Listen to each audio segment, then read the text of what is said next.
হাওড়া ডোমজুড়ের কাছে অবস্থিত এই রাধাকৃষ্ণ মন্দিরটি দেখতে পুরীর জগন্নাথ দেবের মন্দিরের মতোই।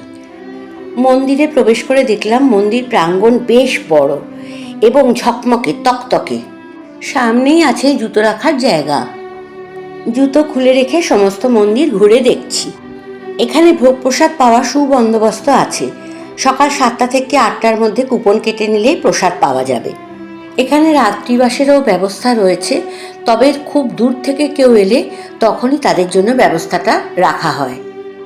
হাওড়া থেকে আমতা লোকাল ধরে ডোমজু স্টেশনে এসে টোটো করেও আসা যাবে আর হেঁটেও আসা যাবে। হেঁটে আসতে মাত্র 10 থেকে 15 মিনিট টাইম লাগবে। সন্ধ্যারতি, নাম সংকীর্তন এবং শান্ত সুন্দর এই পরিবেশ দর্শনার্থীদের মুগ্ধ করবেই।